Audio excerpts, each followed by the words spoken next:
Good morning, everyone. Good morning, sir. Good morning.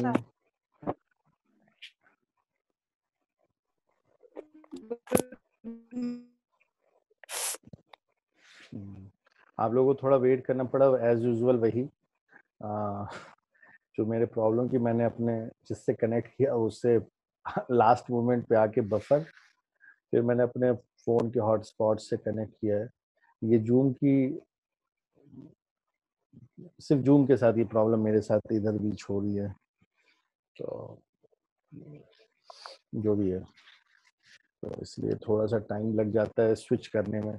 अगर ये भी नहीं होता तो फिर मैं आपको गूगल पे एटलास जैसे मैं पहले भेज रहा था लिंक, फिर मैं वो भेजता जनरेट करके, और ये हो गया फ़ोन के हॉटस्पॉट से कनेक्ट। एक ब्रॉडबैंड का है उससे सॉरी, उससे हमेशा जूम का प्रॉब्लम हो जाता है। ठीक है, चलिए। तो तो हम लोग क्या बात कर रहे थे? कोई बताना चाहेगा कि अभी तक हम लोग क्या बात कर रहे थे, किस थिंकर के सर बारे लास्ट में ना सिंबॉलिक कैपिटल छोड़ा था, वो समझाना था। सिंबॉलिक कैपिटल समझा चुका था, लेकिन समझाना नहीं था, बता दिया था मैंने। सर फिर एक भी बार मैं बता बताऊंगा। देना। हाँ, मैं बताऊंगा। मैंने ये बोला कि मैंने बता दिया था, नहीं समझ में आया मैं फिर यस से सर। बताऊंगा। और कुछ नहीं, सर सिंबॉलिक वो जो तो ठीक है, पर मैंने क्या बताया था वो बताओ। अगर कोई बता सकता हो इनिशिएटिव लेके, मतलब मुझे ये नहीं कि आप एज इट इज वैसे बताइए जैसे मैंने बताया था, थोड़ा ब्रीफ बता दीजिए कि कौन से कैपिटल्स, कितने तरीके के कैपिटल्स मैंने बताए थे। मैंने मतलब पीरे बॉर्डो बताया। कंसेप्ट ऑफ तुम्हारी तो रूपल ऑडियो में प्रॉब्लम है, तुम्हारी ऑडियो हमेशा कट के आती है आवाज। सर उसका थोड़ा सा नेटवर्क प्रॉब्लम हाँ, मैं है। वही कह रहा हूँ, ये वही प्रॉब्लम, ये नेटवर्क इश्यूज के ही हैं, कई जगह दिक्कत हो जाती है। हाँ, तो कोई बताया कि मैंने कितने तरीके के कैपिटल्स बताए थे कल? सर ये आपने फोर तरीके की कैपिटल सर बताए थे। इकोनॉमिक हाँ, तो कोई एक बताए। कैपिटल, शगुन बताओ। इकोनॉमिक कैपिटल, दूसरा knowledge and understanding of creative artistic of aspect like drama, art and कुछ गड़बड़ सिनेमा। होने लगा। मैंने पहले क्या बताया था? Economic capital. Yes sir. दूसरा मैंने बताया था कल्चरल सोशल, एक सोशल हाँ, हाँ एजुकेशन। अरे सुनो सुनो सुनो, सब इधर का उधर कर रखा है। मैंने पहले कल की क्लास से भी पहले मैंने 4 तरीके के कैपिटल्स बताए थे, उसके अंदर अलग सॉरी अलग सर, तरीके के कैपिटल्स। हाँ, पहला सर इकोनॉमिक कैपिटल, इकोनॉमिक, दूसरा स्ट्रक्चर, सोशल और सिंबॉलिक। सब लोग एक साथ बोलेंगे। इकोनॉमिक हाँ, पूजा पहले, सर पूजा एक बोलो, तो पूजा बोलो। सर इकोनॉमिक, स्ट्रक्चर और सोशल और सिंबॉलिक, ये 4 टाइप्स बताए थे आपने। स्ट्रक्चर नहीं बोला था, हो सकता है सुनने में गलती हुई हो। दैट वाज सर मैं कल्चरल, बताऊं क्या? That was sir cultural capital, not structural, cultural. Culture, हाँ सॉरी मैंने सर कल्चर, वो स्ट्रक्चर मैंने टाइप कर लिया था, सॉरी। हाँ, हाँ कल्चरल। कल्चर होगा, हाँ तो मैंने ओके 4 सर। तरीके के कैपिटल आपको बताए थे: economic capital, cultural capital, social capital और सोशल सिंबॉलिक कैपिटल। और सिंबॉलिक। फिर मैंने आपको इकोनॉमिक कैपिटल के बारे में कल बताया था कि इकोनॉमिक कैपिटल मतलब सेम एज जैसे कार्ल मार्क्स और मैक्स वेबर कहते थे, it's all related to your wealth या इनकम, सैलरी, आप कैसे पैसा कमाते हैं, money, it's all related to money. तो जैसे भी आपके पास जो भी पैसे से, शेयर मार्केट से, कैसे भी जो सोर्स ऑफ इनकम है, दैट डिसाइड्स योर वेल्थ। तो ये वेल्थ की बात थी, दैट इज इकोनॉमिक कैपिटल। ठीक है, मैं पूरे डिटेल में नहीं जा रहा हूँ कि मैंने और क्या क्या बताया था। फिर मैंने आपको बताया था कल कल्चरल कैपिटल के बारे में, जब मैंने ये बोला था कि Pierre Bourdieu was mainly focused on cultural capital, और वो कल्चरल कैपिटल में बताता है 4 तरीके के कल्चरल कैपिटल। 4 तरीके के कौन कौन से कल्चरल कैपिटल वो बताता है: educational qualifications, artistic sense of culture, lifestyles and consumptions, और फोर्थ वन वाज एम्बडीड। ये मैंने आपके लिए ऐसे बांटा है, मेनली उसने तो रनिंग फॉर्म में ही लिखा हुआ है जो भी लिखा है, पर मैंने आपके लिए इस तरीके से, जिससे आपको इजी रहे, कंफ्यूजन ना हो पीरे बॉर्डो पढ़ने में। तो जब कल्चरल कैपिटल को उसने 4 भागों में बांटा, वैसे कैपिटल को कितने भागों में बांटा, अगर बोर्ड होता तो मैं आपको वैसे फ्लो चार्ट बनाता, पर अभी दिमाग में आप फ्लो चार्ट बनाइए कि कैपिटल को कितने भागों में बांटा, 4, इकोनॉमिक, कल्चरल, सोशल और सिंबॉलिक। फिर उसमें जो सेकंड है कल्चरल कैपिटल, उसको 4 भागों में बांटा, and that is educational qualifications, artistic sense of culture, lifestyle and consumption third one, and fourth is embodied. ठीक है, और फिर उसके बाद जो आर्टिस्टिक सेंस ऑफ कल्चर है सेकंड वन, उसको 3 भागों में बांटा, legitimate culture, middle bro culture और पॉपुलर टेस्ट। अगर आप इस फ्लो चार्ट को बना लेंगे तो अब आपको पूरा का पूरा जितना कंफ्यूजन है वो खत्म हो जाएगा। मैंने इसीलिए कहा कि वो हम मिस करता हूँ मैं हमेशा ब्लैक बोर्ड, क्योंकि मैं ब्लैक बोर्ड मेरे लिए बहुत इंपॉर्टेंट है, लेकिन अब क्या है कि अब ब्लैक बोर्ड है नहीं, तो आपको मेरी आवाज से ही वो करना पड़े। आप इमेजिन कर सकते हैं, तो फिर से रिपीट कर रहा हूँ जिस किसी को जो लेट आया हो या थोड़ा सा वो, कि economic capital, cultural capital, social capital and symbolic capital. Then Pierre Bourdieu has divided cultural capital into other 4 types of you can say capital or that generates that cultural capital. मतलब cultural capital के source क्या हैं? That is educational qualification, artistic sense of culture, lifestyles and consumption third one, and fourth is embodied. ये मैंने क्या कहा कि ये आपको बुक्स में नहीं, मैंने आपके लिए ये फ्लो चार्ट अगर ऐसे है तो मैं आपको बता रहा हूँ। और जो आर्टिस्टिक सेंस ऑफ कल्चर है, इसको उसने क्या कहा है, इस आर्टिस्टिक सेंस ऑफ कल्चर को उसने 3 भागों में बांटा, legitimate culture that is high culture, middle bro culture middle class का कल्चर, और थर्ड इज पॉपुलर टेस्ट। तो अब मुझे लग रहा है जो कल मैंने आपको बातें बताई थी that's related to economic capital, cultural capital, social capital and symbolic capital, और सोशल कैपिटल मैंने जो आपको बताया था वो सोशल कैपिटल क्या था, मैं पहले एक बार पूरा रिवाइज करवा देता हूँ जिससे आपको जो economic capital all related to your source of income, cultural capital फिर क्या कहता है कि cultural capital how the cultural capital generates in the society. So Pierre Bourdieu has talked about 4 types of 4 dimensions regarding that how cultural capital generates. First one is educational qualification. जितना तगड़ा education qualification होगा उतना तगड़ा cultural capital होगा. अगर आपका artistic sense of culture जो है, artistic मतलब what is your taste, किस तरीके की मूवी, सिनेमा, ड्रामा आप ये पसंद करते हैं, जिसमें मैंने कल आपको बताया था, उसमें उसने 3 बताया था कि अगर हाई कल्चर के हैं तो आपका टेस्ट कैसा होगा म्यूजिक, सिनेमा और ड्रामा की तरफ. और मैंने आपको उसमें ब्रूगेल के पेंटिंग्स और गोया की पेंटिंग की बात बताई थी. पियरे बोर्दुआ कहता है मिडिल क्लास में उसने रैप्सोडी ब्लू टाइप का जो म्यूजिक है उसकी बात की थी. और जो थर्ड लोअर क्लास वो कहता है कि सब पॉपुलर कल्चर और इसमें कोई भी आर्टिस्टिक सेंस नहीं होता है इस कल्चर में, और वो कुछ भी जो लोगों को अट्रैक्ट करता है, जो मैंने आपको इंडियन सिनेमा से भी जनरेट करके पॉप म्यूजिक में भी मैंने आपको कुछ एग्जांपल्स दिए थे, तो वो सारे हैं मतलब किस तरीके का टेस्ट होगा, तो वो डिसाइड करता है कि आप किस क्लास से बिलोंग करते हैं, upper class, lower class, middle class.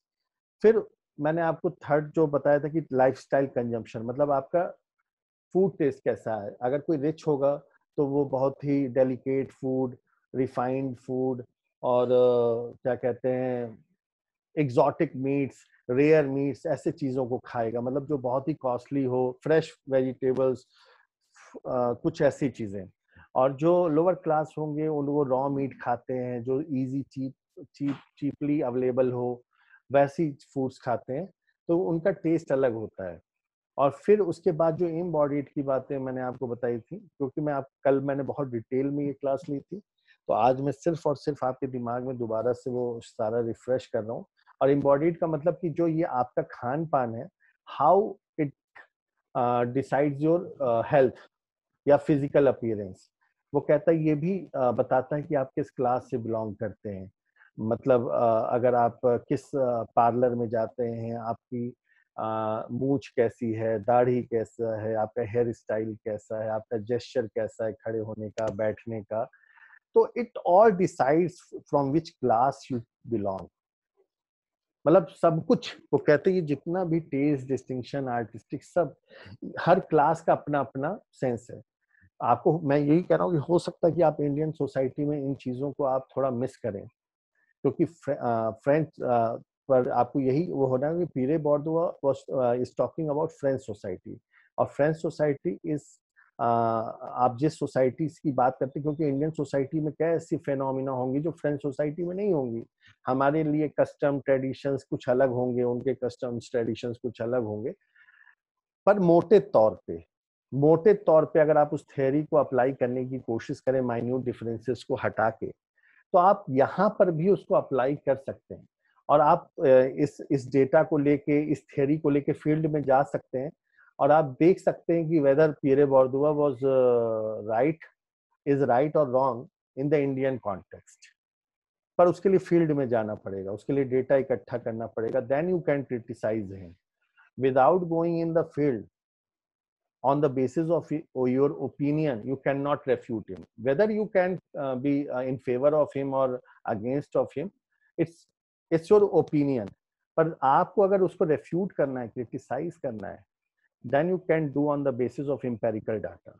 तो वो डाटा लाना पड़ेगा, इंडियन फील्ड में अप्लाई करना पड़ेगा, और बहुत सारी स्टडीज होंगी जो इंडियन आप देखेंगे जब धीरे धीरे। पर पीरे बोर्डो कई सारे लोग हैं जो distinction taste, sociology of food, sociology of body, आजकल बहुत सारा फील्ड चल रहा है जिसमें पीरे बोर्डुआ का वो चल रहा है।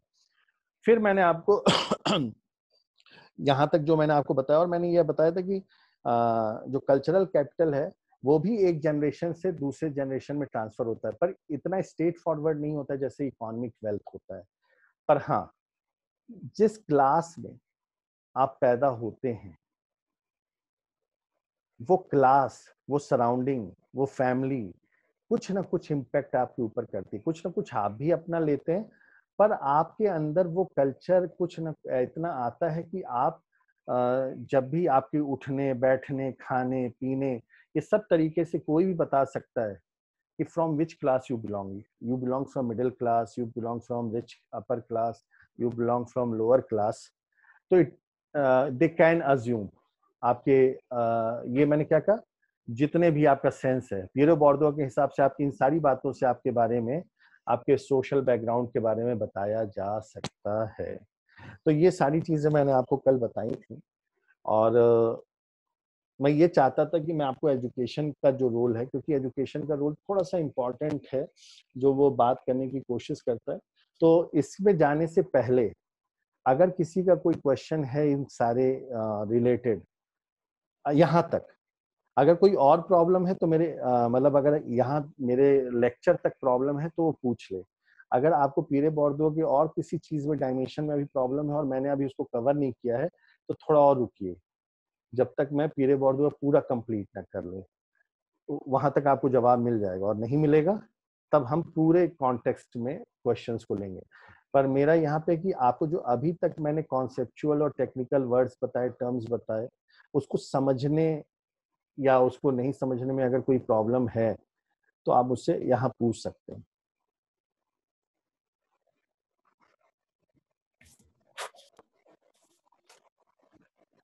ठीक है, मुझे लग नहीं रहा कि किसी को प्रॉब्लम है।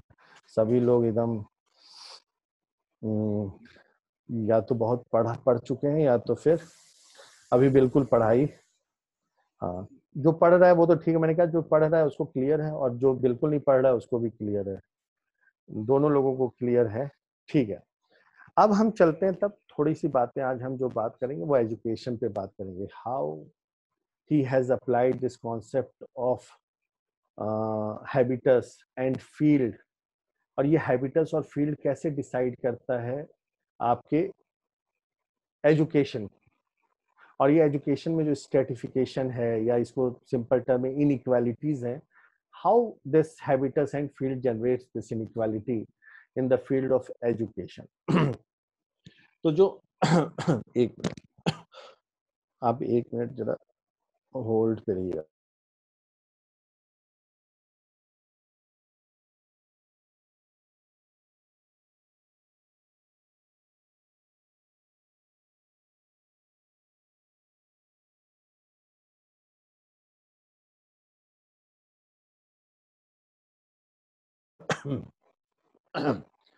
हाँ,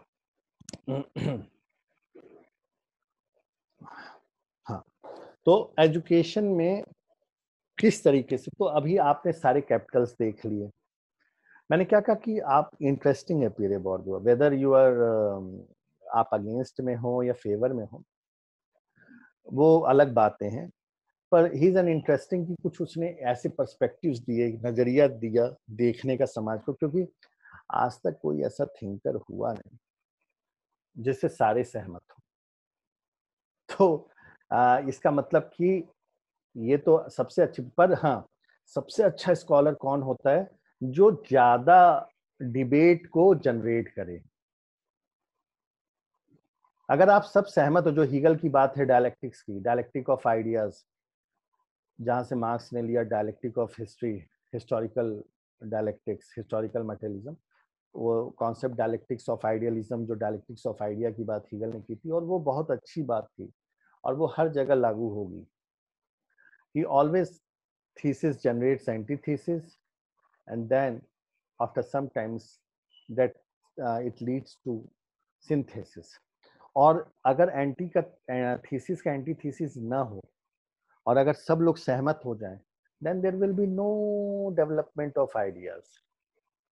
There cannot be development. तो इसलिए सहमति और सहमति तो होनी ही चाहिए किसी ना किसी सोसाइटी में। अगर आपको ये लगे कि सारे के सारे अगर एक बोले हाँ, सारे बोले हाँ, तो इसका मतलब society will not function properly and there is some problem in the society, और वहां कोई ना कोई दिक्कत होने वाली है। पर जितना भी डिबेट होगा, जितना डिस्कशन होगा, जितना फ्रीडम हो, जब हम हैबरमास की बात बोले, then it will generate ideal speech situation, ideal speech situation for discourses. तो ये आइडियल स्पीच ऑफ सिचुएशन कब आती है? जब best argument with best arguments with reasons sustain करे, then it will create an ideal speech situation. और वही सारी बातें हैं, और यही डेमोक्रेसी की भी फंक्शनिंग है, चाहे किसी भी, क्योंकि हमने सबने डेमोक्रेसी अडॉप्ट कर रखा है। तो अगर हम डेमोक्रेसी के फीचर्स पे जाएं, तो ये सबसे इम्पोर्टेंट है कि there should be an ideal speech situation and there should be the development of ideas. और इसीलिए स्कॉलर कोई बात कहता है तो उसका क्रिटिसिज्म भी अभी पिछली भी क्लास मैंने ली है ना लगातार, तो उसकी वजह से बोलते बोलते बोलते बोलते थोड़ा सा कई बार यूजी की क्लास जो होती है वो 8 बजे से ही शुरू होती है तो लगातार क्लास की वजह से आवाज थोड़ा सा आपकी, आज थोड़ा सा हेक्टिक होता है वेडनेसडे के दिन, तो मेरी आवाज आप तक आते आते थोड़ी सी बोलते बोलते बैठने लगती है तो ये मैंने कहा कि सहमति असहमति होनी चाहिए। पर मैं देखिए जो सबसे इम्पोर्टेंट है, और एजुकेशन में कितना अच्छा इम्पोर्टेंट आपने यूज किया है इसने कॉन्सेप्ट, और जो उसने कॉन्सेप्ट यूज किया है कि जो एजुकेशन में, and that is a cultural capital theory, जो मैंने आपको अभी बताया, इकोनॉमिक सोशल, सोशल कैपिटल मैंने आपको, हाँ किसी ने पूछा था, शायद शगुन ने पूछा था कि सर सिंबॉलिक कैपिटल, मैं भूल के आगे बढ़ रहा था तो मैं वहां बता देता हूँ। मैंने कल आपको ये बताया था सोशल कैपिटल का मतलब क्या बताया था कि social capital means social connections. आप किस क्लास से हैं, आप किस पोजीशन को बिलोंग करते हैं, that decides your social connections. आपका किस लोग, किन लोगों के साथ उठना बैठना है, इंटरेक्शन है, आपके दोस्त कौन होंगे, या आपके इन्फ्लुएंस में कौन से लोग होंगे, आप किस, तो वो आपका सोशल कनेक्शन लिंकिंग डिसाइड करता है। सोशल नेटवर्किंग लिंकिंग, आपके लिंक कैसे हैं। एक लोअर क्लास के लिंक इतने हाई फाई नहीं होंगे जो एक रिच के होंगे, इन्फ्लुएंशियल के होंगे, हायर क्लास के होंगे, जिनका एक तरीके की, जो आप कई बार लोग आपने देखा होगा सिर्फ नेटवर्क बनाने के लिए ऐसे जगहों पे जाते हैं जिससे दूसरे को ये लगे कि हाँ ये भी इसी क्लास को बिलोंग करता है। हो सकता है कि वो नेटवर्क करना हो तो एक्सपोज हो जाएगा देर सवेर, क्योंकि आप अगर उस क्लास को नहीं बिलोंग करते हैं तो आपने उसके हैबिटस और फील्ड को अभी धीरे धीरे स्टडी सोशलाइज नहीं किया है, और सडनली सिर्फ आप, तो आपके अंदर एक सेंस ऑफ इनसिक्योरिटी रहेगी और जो कि धीरे कभी भी एक्सपोज हो जाती है। और मैंने कहा कि हैबिटस और फील्ड, अगर आपका इकोनॉमिक पोजीशन चेंज होता है तो आपको वो सेंस आता है, यस कहीं ना कहीं कॉन्साइंस को भी ये महसूस होना चाहिए कि आप गलत नहीं कर रहे हैं। पर कुछ लोग होते हैं psychologically they are so powerful, जो डेविएंट बिहेवियर, जो क्रिमिनल्स होते हैं, बहुत तगड़े क्रिमिनल्स होते हैं, वो अपने कॉन्साइंस को, अपने जो गलत होता है उसको इतना एक्सेप्ट करवा देते हैं कि उनका कंसाइंस भी एक्सेप्ट कर लेता है कि हाँ ये मतलब आपके पास मतलब आपके जेब में 100 रुपए भी नहीं है, 500 रुपए, पर आपके कंसाइंस को इतना वो मैनिपुलेट कर देता है वो व्यक्ति कि उसको ये महसूस होता है, जिसको हम डेल्यूजन ऑफ ग्रैंडियोर भी कहते हैं साइकोलॉजी में। वो उसको ये महसूस होना होता है कि हाँ मैं बहुत बड़ा राजा हूँ, उसको ये सेंस आने लगता है और फिर वो ऐसी हरकतें करता है। तो वो मैं ये इसीलिए मैं कह रहा हूँ कि these are exceptions, we are not talking about these exceptions और डेविएंट बिहेवियर। तो वो हो सकता है कि वहां जाए, वैसी जगह पे जाए और हैबिटस लिंक, कई बार ऐसी पेंटिंग जहाँ महंगे महंगे पेंटिंग्स लगते हो एग्जीबिशंस, वो वहां पे जाए महंगा टिकट लेके कि वहाँ नेटवर्किंग बन सके, तो लोग जाते हैं। पर वैसे जो लोग जिनका होता है वो रोज जाते हैं, हर वीकेंड में ऐसी जगहों पे जाएंगे, ऐसी जगहों पे पैसा खर्च करेंगे, उनके लिए क्योंकि लेजर टाइम है, they have enough money, they can afford it. पर एक मिडिल क्लास और एक लोअर क्लास के लिए वैसे अफोर्ड करना हर दिन मुश्किल है। तो वो जो लिंक, सोशल कनेक्शंस जनरेट होते हैं from that cultural capital, that is social connection, social capital. और थर्ड मैंने बताया था आपको सिंबॉलिक, और symbolic capital is like is nothing, मतलब वो एक आपके जो, वो ये बताता है कि जो आपने पोजीशन सोसाइटी में पाई हुई है, स्टेटस, उसकी प्रेस्टीज क्या है, उसका क्या ऑनर है, सम्मान कितना मिलता है आपको। तो आप जैसे मान लीजिए डीआईजी हैं, आप आईएएस हैं, आप प्रधानमंत्री हैं, आप राष्ट्रपति हैं, आप प्रोफेसर हैं, आप कुछ भी हैं, तो जो ये आपके पोजीशंस हैं इनका क्या मान सम्मान है, दैट इज सिंबॉलिक। मतलब सिंबॉलिक मीन्स डेजिग्नेशन, और उस डेजिग्नेशन का ऑनर, प्रेस्टीज क्या है, दैट डिनोट सिंबॉलिक कैपिटल। ठीक है, तो ये सारी चीजें, पर आप कहीं ना कहीं वो मैं आपको ये बता रहा था कि वो इकोनॉमिक कैपिटल जैसे कार्ल मार्क्स के लिए बहुत इंपॉर्टेंट था, तो वो बोलता है कि economic capital is one of the feature, ये वो मानता है, ये नहीं कहता है कि नहीं है, पर वो कहता है कि अपने आप में cultural capital, how much cultural capital is also important, which can leads to social mobility. Not only economic capital leads to social mobility, even this uh, so cultural capital leads to social mobility. जैसे मान लीजिए एक professor है, example, professor के पास हो सकता है बहुत पैसा नहीं है, पर उसके पास कल्चरल कैपिटल बहुत है, क्योंकि आपको बहुत सारे प्रोफेसर्स ऐसे मिलेंगे क्योंकि उनका एजुकेशनल क्वालिफिकेशन बहुत अच्छा होता है। उस एजुकेशनल क्वालिफिकेशन के साथ उनके कईयों में, मतलब मैंने कहा कि धीरे धीरे आप देखेंगे कि उनके में आर्टिस्टिक सेंस भी बहुत अच्छे हो सकते हैं। कुछ ऐसे लोग होंगे जो नहीं होंगे। फिर मैंने क्या कहा, पियरे बोर्डियू के हिसाब से मेजोरिटी की बात हो रही है, जिसको हम कहते हैं, क्योंकि सोशल साइंसेज में हमेशा आप एग्जैक्ट कुछ भी नहीं कह सकते हैं। तो मेजॉरिटी का आर्टिस्टिक सेंस बहुत अच्छा होगा, उनका जो मैंने आपको बताया था कि लाइफ स्टाइल, उनका जो होगा फूड हैबिट या एक कॉन्शियसनेस, वो एक अलग तरीके की चीजें होंगी। आप ये बता सकते हैं कि हाँ ये मतलब ही इज अ प्रोफेसर, मतलब वो भी, मतलब उनके पास इकोनॉमिक कैपिटल नहीं है, but they have a rich cultural capital.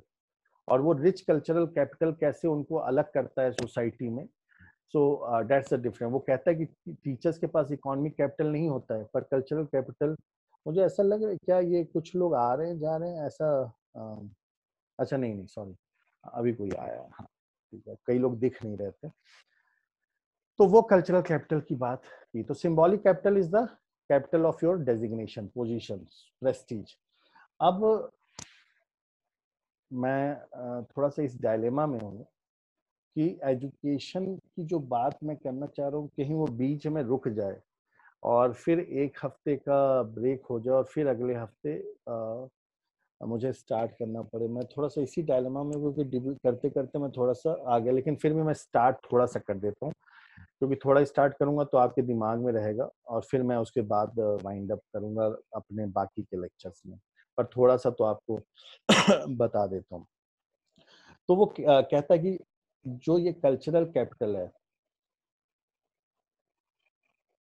वो कैसे हायर क्लास जो हायर क्लास है, मतलब जो कल्चरल कैपिटल थ्योरी है, वो आपको यही बताती है कि किस तरीके से जो डोमिनेंट क्लास है वो अपने को वर्किंग क्लास से, या जो अपर क्लास है वो कैसे अपने को वर्किंग क्लास से सुपीरियर मानती है। वैसे स्ट्रक्चर में कोई इंफीरियोरिटी और सुपीरियोरिटी नहीं है, but they are a dominant position. और जब डोमिनेंट पोजीशन में कोई होता है तो कैसे वो डोमिनेंट आइडियोलॉजी को सोसाइटी में सर्कुलेट करता है, लोगों में फैलाता है, लोगों तक पहुंच, क्योंकि उसी के पास सारी मशीनरी है। Dominant section of the society के पास ही चाहे एजुकेशन सिस्टम का मालिक हो, चाहे वो क्या कहते हैं, क्योंकि education is very important socialisation के लिए, इवन मार्केट। तो जो भी सारी चीजें हैं वो किसके कंट्रोल में है? डोमिनेंट सेक्शन के। डोमिनेंट मतलब एलीट, और वो परकुलेट करते हैं अपने इन एजुकेशन के थ्रू से वही आइडियोलॉजीज। और अगर आप एक बच्चा गवर्नमेंट स्कूल में जाता है तो उसको हो सकता है वहां पे कोई मतलब वो भी ना हो, कैंटीन, वो बाहर आके कुछ खाएगा, या हो सकता है उसके पास वो भी पैसा ना हो कि वो बाहर आके कुछ खा पाए। उसके खाने का जो तरीका होगा, बाहर आके स्ट्रीट वेंडर्स दे रहे होंगे, पता नहीं क्या दे रहे होंगे। पर एक व्यक्ति जो कॉन्वेंट के बहुत अच्छे मान लीजिए किसी स्कूल में है, गोयनका पब्लिक स्कूल में है, या जहाँ पे लाखों रुपए खर्च होते हैं, तो वहां पर अगर एक स्टूडेंट पढ़ रहा है तो सब इनबिल्ट एसी, सेंट्रलाइज्ड एसी के कमरे हैं, वो बच्चा एसी से बाहर नहीं निकलता है। तो आप, मैं यही बताना चाह रहा हूँ कि कैसे वो बच्चा स्टार्टिंग से ही, एक उस सरकारी स्कूल के बच्चे जो म्युनिसिपल कॉर्पोरेशन में गंदे बाथरूम तक का भी प्रॉब्लम हो, वो उससे हमेशा आगे, क्योंकि वो कल आपको जब आईएएस बनना है, जो भी बनना है, ये एलीट टाइप के कल्चर हैं। और उस एलीट टाइप में अगर आपको लबासना में ट्रेनिंग दी जाएगी, चाहे नेशनल डिफेंस एकेडमी में भी ट्रेनिंग दी जाएगी, तो ये वो सोशलाइजेशन है जो एक एलीट कल्चर अपने आप को बनाना चाहता है। तो एक व्यक्ति जो उस एलीट कल्चर में ऑलरेडी पनप रहा है, उसके लिए इजी ज्यादा होगा उस जगह जाना, मतलब एग्जाम कंप्लीट करना, कि उस बच्चे के लिए जो कि इस पूरे सराउंडिंग से ही एलियनेट है। वो कभी अच्छी इंग्लिश बोल नहीं पाता है, वो अच्छे खाना खाता नहीं है, उसने कभी चम्मच छुरी देखी नहीं है, उसने मतलब सब कुछ उसका रॉ है। तो ऐसा व्यक्ति जब ऐसी जगह पे आता है, मतलब अच्छे, अगर मान लीजिए वो कंप्लीट करने आता भी है, जिसने देर से इंग्लिश शुरू की हो 6 साल में, और एक एक ऐसा परिवार है जो अपने बच्चे को पैदा होते ही इंग्लिश बोल ही रहा है, तो आप बताइए सक्सेस रेशियो किसका ज्यादा होगा? बस मैं इस क्वेश्चन के बाद आप समझ जाएंगे कि डिबेट किधर जाएगी। आपको क्या लगता है कि सक्सेस रेशियो किस बच्चे का ज्यादा होगा? सर एलीट क्लब वाले। एलीट, जो बच्चा जिस हाँ कल्चर में, इसको कल्चरल रिप्रोडक्शन का नाम दिया है पियरे बॉर्डुई ने। ये बहुत इंपॉर्टेंट कॉन्सेप्ट्स हैं जो मैं आपको बता रहा हूँ, और ये आपके नेट में 101% कभी भी आ सकते हैं, मतलब ये नहीं कि इसी बार आ रहा है, पर ये ऐसे सदाबहार कॉन्सेप्ट्स हैं जो कि हमेशा की, कल्चरल रिप्रोडक्शन का कॉन्सेप्ट किसने दिया, कल्चरल कैपिटल का किसने? तो कल्चरल रिप्रोडक्शन, और ये एजुकेशन के लिए बहुत इंपॉर्टेंट कॉन्सेप्ट है कल्चरल रिप्रोडक्शन।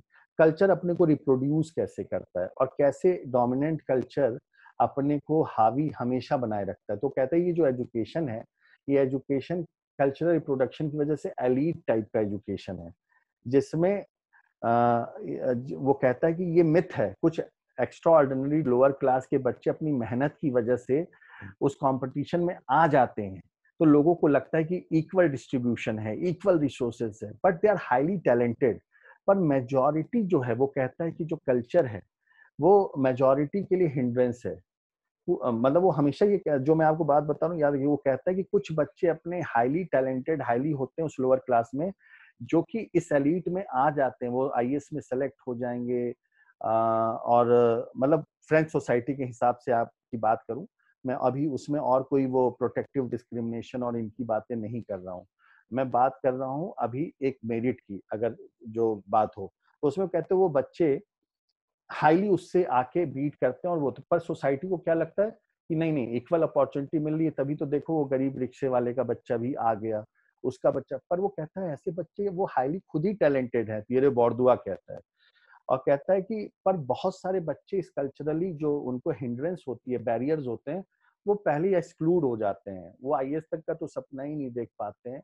और उनको मतलब कोचिंग का पैसा हो, चाहे जो भी पैसा हो, और खुद फर्स्ट अटेम्प्ट में उसको बीट करना हो, तो वो बच्चा जो ऑलरेडी इसमें पनप रहा है, सोशलाइज हो रहा है, उसको सब कुछ पता है, वो इस एजुकेशन के लिए फ्रूटफुल है। वो जब एग्जाम देगा तो फर्स्ट सेकंड अटेम्प्ट में निकाल के ले जाएगा। पर एक बच्चा जिसके लिए लेट शुरुआती है, लेट एजुकेशन है, उसने अपनी मेहनत से एक जगह बनाई है, इंग्लिश वो धीरे धीरे सीख रहा है, तो वो कहता है कि जो ये कैसे बायसनेस, वो कहता है कि टीचर या एग्जामिनर भी उसी बच्चे को ज्यादा नंबर देने की कोशिश करता है जो एलीट टाइप के लाइफ स्टाइल को या हैबिट को मतलब फॉलो कर रहा होता है। These are controversial and critical. इसकी बहुत क्रिटिसिज्म भी हुए हैं, मैं हर बार ये कह देता हूँ कि आप जब पढ़ेंगे डिटेल्स में तो देयर आर सेवरल क्रिटिसिज्म इसकी इन बातों का कि नहीं नहीं ऐसा नहीं होता है। पर मैं ये कह रहा हूँ कि उसने जो ये मुद्दे उठाए हैं तभी दूसरे मुद्दे क्रिटिसिज्म के भी उठे हैं। पर लोग मतलब आपको एक बार कहीं किसी हाफ हार्टेडली भी आपको ये मानना पड़ेगा कि वो कई बार ऐसे बच्चे जो ऑलरेडी उसमें सोशलाइज हो रहे हैं, so they have an advantage an edge on other students those who are from lower class. तो वो कहता है कि कल्चर रिप्रोड्यूस इटसेल्फ। तो ये कल्चर किसका है? ये एलीट कल्चर है, और ये एलीट कल्चर ही एजुकेशन सिस्टम में भी एलीटनेस है, और यही जो आपकी सपोर्ट है उसमें भी ये आपको हेल्प करता है।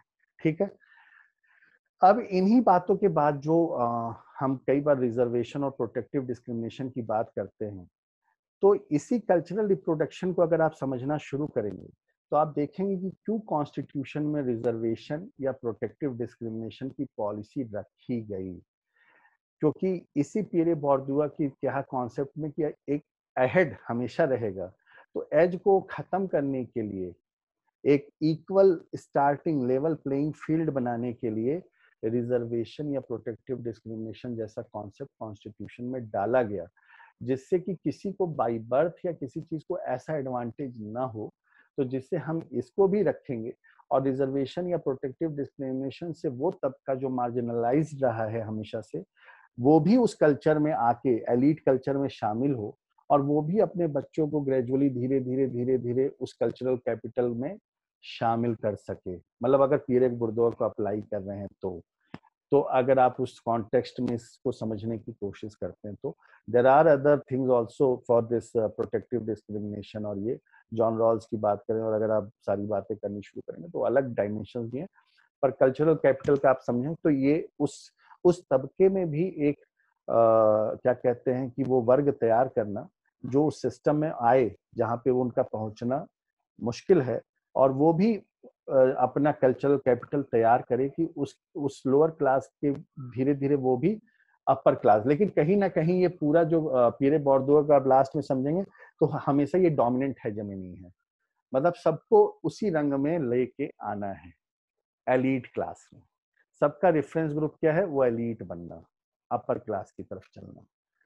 लोअर क्लास भी उधर की तरफ देखेगा, मिडिल क्लास भी उसकी तरफ देखेगा, और सबको उस जैसे डेवलपमेंट का मॉडल है ना कि हमको सबको वेस्ट की तरफ बनना है, यूरो जो वहां पे इंस्टीट्यूशंस हैं वैसे ही इंस्टीट्यूशंस लाइए और आप भी डेवलप हो जाएंगे। तो रेफरेंस मॉडल रेफरेंस ग्रुप की तरह ये चलता है। तो how this cultural reproduction leads to inequality in education और स्ट्रेटिफिकेशन, ये हम और थोड़ा सा डिटेल में, आपको मैंने जिस्ट दे दिया है, समराइज पहले ही कर दिया है, तो जब हम नेक्स्ट क्लास में स्टार्ट करेंगे तो आपको थोड़ा सा एडवांटेज रहेगा। तो अगर अभी इससे रिलेटेड कोई किसी के दिमाग में क्वेश्चन चल रहा हो तो पूछ सकता है। सर ये रिजर्वेशन और प्रॉपर्टी डिस्ट्रीब्यूशन वाला बताया, ये समझ नहीं आया। मैंने सिर्फ इसको आपको समझने की जरूरत भी नहीं है, क्योंकि मैं जान रहा था कि थोड़ा सा आपके लिए थोड़ा सा वो दिक्कत हुई। मैंने इसको इस सेंस में लाया कि कई बार ये डिबेट होती है, जब डिबेट होती है कि क्यों रिजर्वेशन दिया जा रहा है, क्यों किसी को रिजर्वेशन दे रहे हैं, क्यों आप मेरिट सिस्टम खत्म कर रहे हैं, ये डिबेट्स उठती होंगी कि रिजर्वेशन क्यों दिया जाता है किसी को। कई बार ये जिनको नहीं मिलता है वो ये उठाते हैं, हम इतनी मेहनत कर रहे हैं, हम इतनी मेरिट कर रहे हैं। यहाँ पर वो जो बात कह रहा है इसको अप्लाई करने की कोशिश करिए कि वो ये बात कहता है कि जो प्रिविलेज्ड क्लास में पैदा होता है या कास्ट में पैदा होता है, तो उसके पास वो ऑलरेडी वो कैपिटल है जो एक लोअर कास्ट, मैं कास्ट और क्लास को मिक्स नहीं कर रहा हूँ, caste and class is different, पर भारत में ये माना जाता है, आप बहुत सारी स्टडी जब देखेंगे तो भारत में ये माना जाता है कि in any term somehow caste always impact other institution. Caste is like inevitable. Caste कहीं ना कहीं घुसी जाता है हर जगह पे। तो जो लोग इसको अपोज करते हैं, तो प्यूरे बॉर्डोआ को अगर आप पढ़ें तो आपको ये समझ में आएगा कि वाई रिजर्वेशन वाज नेसेसरी, कि वो रिजर्वेशन इसलिए नेसेसरी था। ये प्रोटेक्टिव डिस्क्रिमिनेशन जो है, बात प्रोटेक्टिव डिस्क्रिमिनेशन जो है वो कॉन्स्टिट्यूशनल टर्म है और उसी को हम नॉर्मल भाषा में रिजर्वेशन कहते हैं। तो वो जो प्रोटेक्टिव डिस्क्रिमिनेशन की बात है कि कुछ लोग जो इस कैपिटल, जो ये डोमिनेंट क्लास है, उसने अपने लिए तो अपने प्रिविलेजेस को बरकरार रखा है और बाकी लोगों को एक्सक्लूड कर दिया है कि नहीं, आप इधर इस कैपिटल को नहीं ले सकते हैं या आप इस क्लास में शामिल नहीं हो सकते हैं।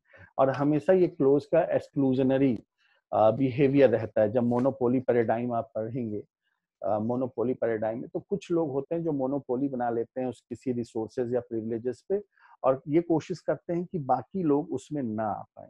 तो यही कास्ट का भी फीचर है, क्लास का भी फीचर है और कास्ट का भी फीचर है कि कास्ट में जिसने बाई बर्थ अपनी कुछ चीजों को ले लिया, वो अब दूसरा उस तरफ ना आ पाए। लेकिन धीरे धीरे कॉन्स्टिट्यूशन आने के बाद, इंडस्ट्रियलाइजेशन होने के बाद, अर्बनाइजेशन होने के बाद क्लास में चेंज, कास्ट में चेंज आने शुरू हो गए।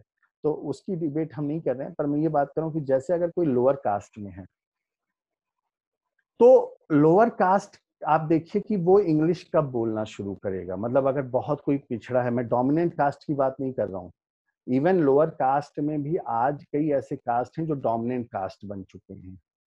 पर मैं आपको आइडियल टाइप सिचुएशन जहां आप बात करने की कोशिश करें कि अभी भी ऐसे कई कास्ट हैं जहां एजुकेशन नहीं है, देर बच्चे, आप ये सोचिए वो वहाँ पे इंग्लिश तो बहुत देर की बातें हैं, वो अपने लोकल लैंग्वेज, लोकल एरिया की लैंग्वेज नहीं करते हैं। इवन एजुकेशन बहुत देर में आता है, इतना पैसा नहीं है कि वो अपने बच्चों को अच्छे इंस्टीट्यूशन या ट्यूशन करवा सकें। तो ये जो रिजर्वेशन है, तो जो पहला जनरेशन था या सेकंड जनरेशन, तो ये जब कॉन्स्टिट्यूशन में रिजर्वेशन डाला गया पहले 10 साल के लिए, मैं अभी जो ये कंटिन्यू हो रहा है कि वो लेवल प्लेइंग फील्ड, उनका मानना है और पॉलिटिक्स में ये मानना है कि अभी वो लेवल प्लेइंग फील्ड आ नहीं पाया है, अभी सब तक नहीं पहुंच पाए, और जब तक नहीं पहुंचेगा तब तक ये कंटिन्यू रहेगा, डिबेट यही है। तो पर वो जब लाया गया तो उसके पीछे क्या था कि जो लोग, जो हायर प्रिविलेज, जो ब्राह्मण हैं, जो क्षत्रिय हैं, वैश्य हैं, वो ये माना जाता है कि सोसाइटी में they are already, they are privileged, they have that cultural capital, क्योंकि वो हमेशा से हिस्टोरिकली पावरफुल पोजीशन में रहे हैं।